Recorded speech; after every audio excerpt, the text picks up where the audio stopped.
Going on, everybody? It's the Entertainist, and welcome back. All right, so we got Joaquin Phoenix's Joker right around the corner that you all know I'm very much looking forward to. So for that, I want to give out my top 5 Joker performances.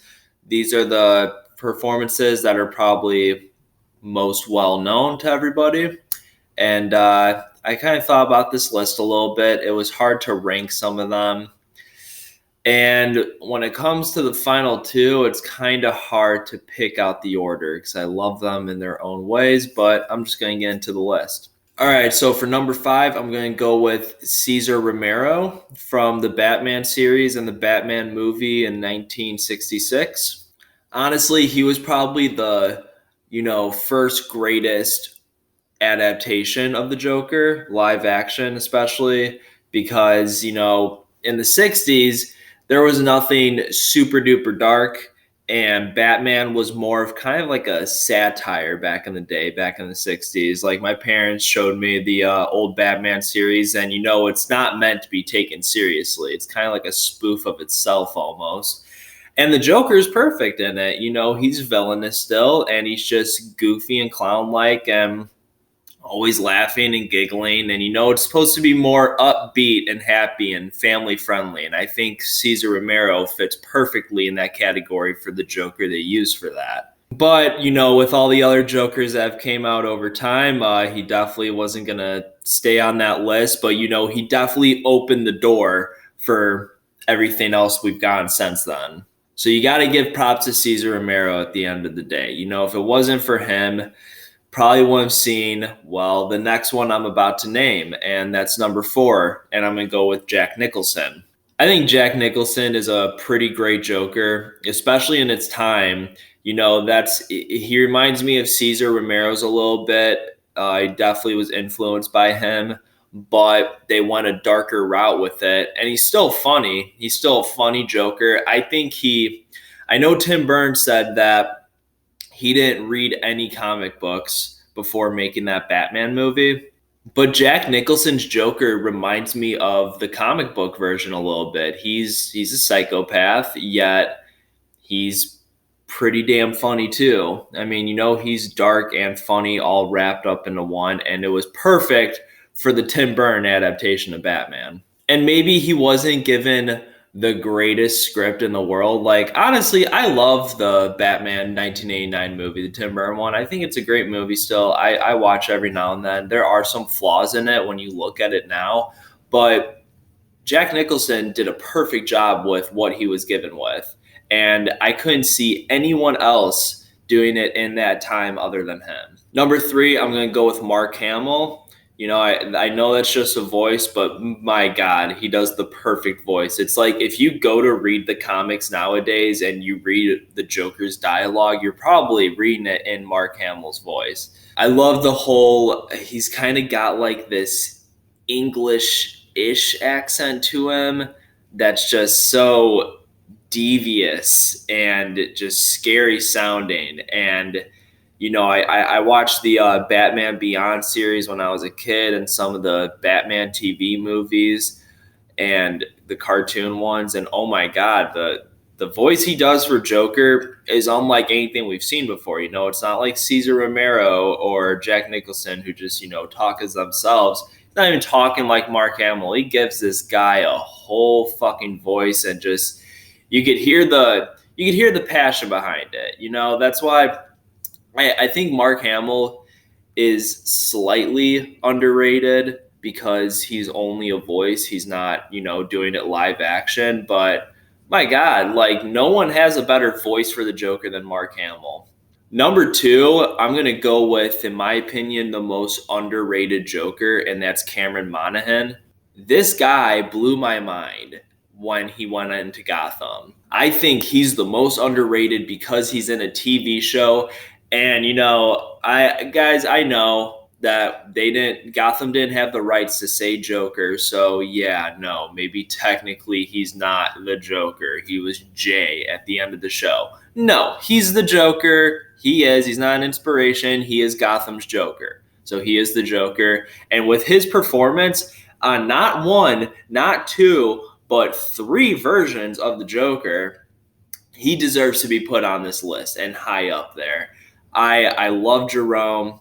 I really like Jeremiah, and the final adaptation, I wish we saw more, but it was great for what it was. It was like a mix of the two between Jerome and Jeremiah. And, the way you see it, that show doesn't just have one Joker. In a way, all three of them are the Joker.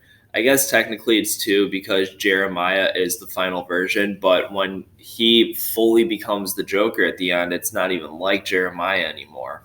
Jerome, though, is probably my favorite character in Gotham, and it would have been cool if they stuck with him, but Jeremiah made more sense because he had his obsession for Bruce. And Cameron Monaghan, oh my God, like he literally looked like he stepped out of the comic book. Like he is the best prequel Joker until we see what Joaquin Phoenix has to offer. Number one, it's obvious. I don't even have to say it. I could stop the video right now, but I'm not. Heath Ledger. Heath Ledger, man, you are fucking one of a kind, dude. No one will be able to do it the way he did it. I don't think Joaquin Phoenix is going to do it like Heath Ledger. Nobody should be doing it like Heath Ledger. Like no one should be doing it like anyone else. Everyone should have their own. And that's what I love about this character. There are so many different routes to go about it. Jack Nicholson's Joker is not like Heath Ledger's. Heath Ledger's Joker is not like Mark Hamill's. They're all different. So, and I know the irony and the contradictory that I'm ranking it, but you really can't compare. And it's going to be natural when we go see Joker and we're going to be comparing Joaquin Phoenix's Joker to Heath Ledger's. But from what I'm hearing, it's something that shouldn't be compared, and they're perfect in their own ways. I'm getting off track here. I'm not even talking about Heath Ledger's Joker and how great it is. It's so fucking perfect. I'll never forget when I saw this midnight opening when I was like 12 years old, and the whole pencil scene came up, and that whole monologue where he has in the room with all the mobsters and the drug dealers and all that. And once he did the pencil trick, everyone started cheering. Even I did, because I was in that movie for the Joker. I've always been more of a Joker fan than a Batman fan, which makes me a Batman fan. But Batman is fucking awesome. Let's be real here. But yeah, Heath Ledger gave a phenomenal performance. I hate that he gets his talk, which, maybe it's true, but it's not like it isn't well-deserved either. A lot of people think that he only got that Oscar because he died. And although I could see why people think that, sometimes that is the case. Even if he was alive, he probably would have gotten it. That was an unbelievable performance. And you're never going to see like that. That was the first Joker of its kind, because Christopher Nolan brought us into this world. Like, what if Batman was a real person? What if this was all in our world? How would the Joker be? He wouldn't be some dude who fell into a vat of chemicals. No, he'd be some anarchist psychopath who wants to cause violence and mayhem in the city. The only thing I really wish is if Heath Ledger was still alive, Dark Knight Rises wouldn't have been the movie that it was. And I love Dark Knight Rises for what it was. I'm not even going to lie. I thought that was a great movie. I know some people weren't huge on it, but you can't blame Christopher Nolan. That wasn't the movie he had intended for us. I think it was the best movie he could do due to the, circumstances that were brought to us. But just imagine of what that final act would have been if Heath Ledger is still around.